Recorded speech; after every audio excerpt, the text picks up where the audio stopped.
नमस्कार बच्चों। हमने बड़ी ही सुंदर सी कहानी पढ़ी थी, इच्छा देवी का वरदान। इच्छा देवी ने बच्चों को उनका मनमाना वरदान दिया था, है ना। तो चलो एक बार थोड़ी सी कहानी समझाकर फिर इसके प्रश्न उत्तर याद करते हैं और डिस्कशन करते हैं इस विषय पर कि कुछ बच्चे थे जो पार्क में इकट्ठा हुए थे खेलने के लिए। तो जब वो खेलने के लिए इकट्ठा हुए तो उन सब ने आपस में बात करते हुए कहा कि हम अपने काम अपनी पसंद से नहीं कर पाते हैं। अर्थात हमारे घर में हमारे बड़े और हमारे अध्यापक आदि हमें हर काम पर टोकते रहते हैं।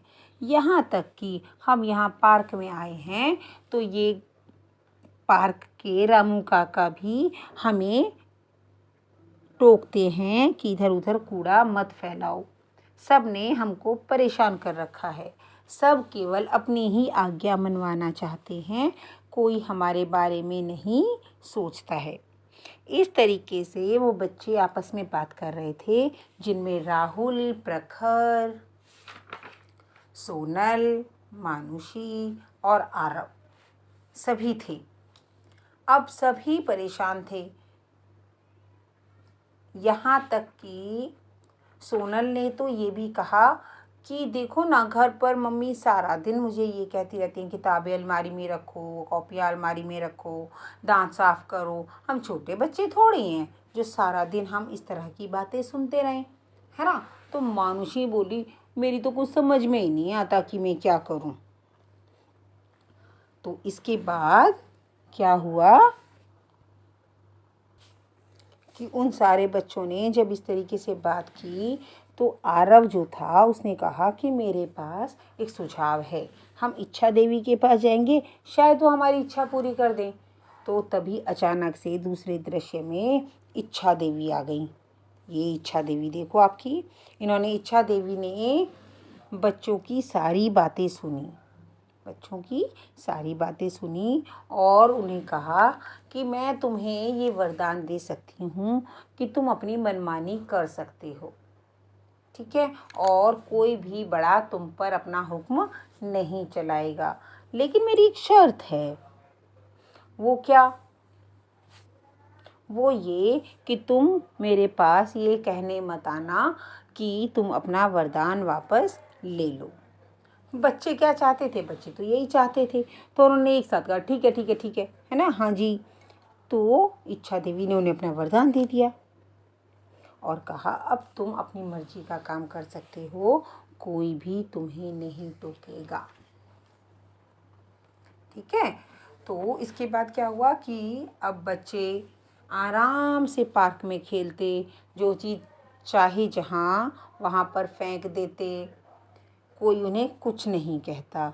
वो घर पर रहते तो किताबें कहीं रखते देते, कॉपियाँ कहीं भी रख देते, लेकिन कोई भी उन्हें कुछ नहीं कहता, ठीक है। उनका नहाने का मन करता नहाते, नहीं नहाने का मन करता नहीं नहाते, सब जगह गंदा करते, कोई भी उन्हें टोका टाकी नहीं करता था।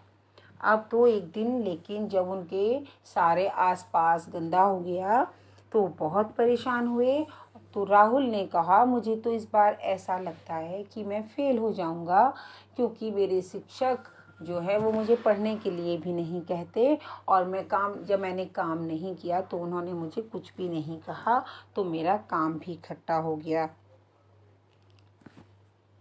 ठीक है। तो हम तो सब बहुत परेशान हैं। हमसे तो कोई दोस्ती भी नहीं करना चाहता कि ये बहुत लापरवाह और गंदे बच्चे हैं। लेकिन करें क्या? इच्छा देवी ने तो मना किया था कि मेरे पास वरदान वापसी के लिए मत आना, ऐसा ही था ना। तो वो बेचारे बड़े दुखी हुए, बड़े परेशान हुए और बैठ गए। लेकिन तभी इच्छा देवी दोबारा आई तो उन्होंने कहा कि अरे अब तुम क्यों परेशान हो, तुम्हें अब कोई कुछ भी नहीं कहता। तो उन्होंने कहा कि हम आपसे माफ़ी मांगना चाहते हैं, हमें आप क्षमा कर दो, क्योंकि हम अपने ऊपर अपने बड़ों का हाथ चाहते हैं। हम उनकी आज्ञा, उनके आदेशों का पालन करके अच्छे बनना चाहते हैं। और हम आपको ये विश्वास दिलाते हैं कि हम हमेशा अपने बड़ों की आज्ञा का पालन करेंगे, परेशान नहीं करेंगे किसी को। इस बात को सुनकर इच्छा देवी ने उनसे बड़ों की बात मानने का वायदा लिया और उसके बाद उन्हें समझाकर अपना वरदान वापस ले लिया और वह वहाँ से चली गई, अदृश्य हो गई। इसके बाद बच्चे बहुत खुश हुए, है ना। सारे के सारे जितने बच्चे थे वो खुश हो गए। अब आप देखिए कि इनके प्रश्न उत्तर हम देखते हैं। बच्चे कहाँ इकट्ठा हुए? बच्चे पार्क में इकट्ठे हुए। बच्चे क्या चाहते थे? बच्चे अपनी मनमानी करना चाहते थे। बच्चे अपनी मनमानी करना चाहते थे। तीसरा प्रश्न,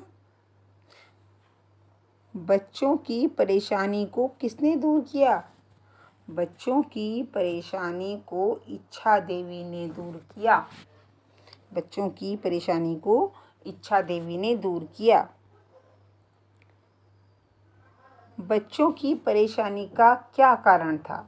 बच्चों की परेशानी का कारण था उन पर बड़ों का आदेश देना और उनकी मनमानी न करने देना। यानी कि वो परेशान क्यों थे? कि वो इसलिए परेशान थे कि बड़े हमेशा उन पर अपनी आदेश और अपनी आज्ञा उनके ऊपर थोपते थे, उन्हें कहते रहते थे और उन्हें उनके मन का काम नहीं करने देते थे। प्रश्न नंबर 2 के अंतर्गत इच्छा देवी ने बच्चों को कैसे समझाया और उनकी समस्या को कैसे दूर किया? प्रश्न है कि इच्छा देवी ने बच्चों की समस्या को कैसे दूर किया? इच्छा देवी ने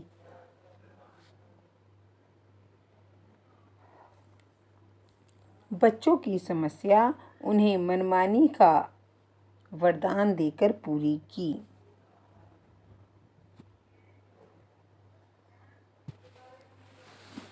इच्छा देवी ने बच्चों की समस्या उन्हें उनकी मनमानी का वरदान देकर पूरी की।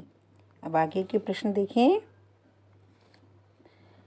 मनमानी का वरदान पाकर भी बच्चे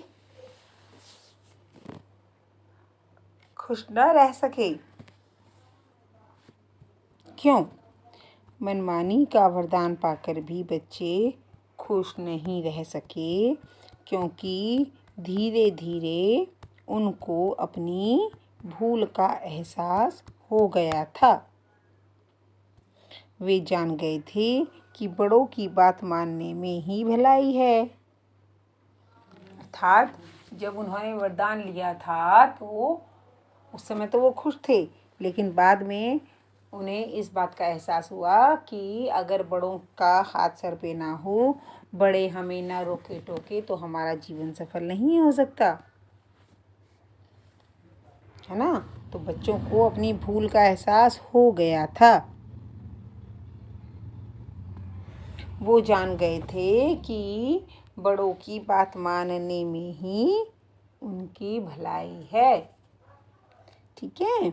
इसके बाद इस नाटक से प्राप्त शिक्षा को अपने शब्दों में लिखो। इस प्रश्न का क्या मतलब है कि ये नाटक जब हमने पढ़ा तो इससे हमें क्या शिक्षा मिली, उसे हम अपने शब्दों में लिखेंगे।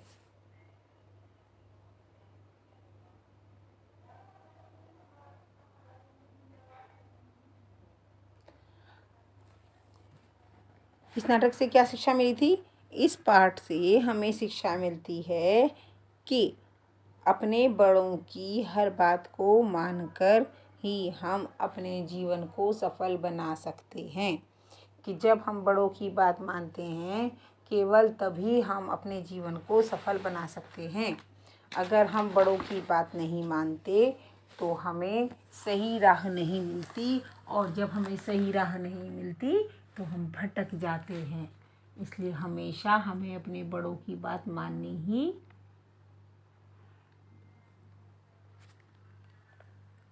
चाहिए।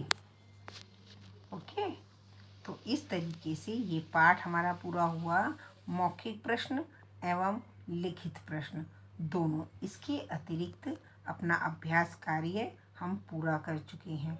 ठीक है, आज के लिए इतना ही। धन्यवाद।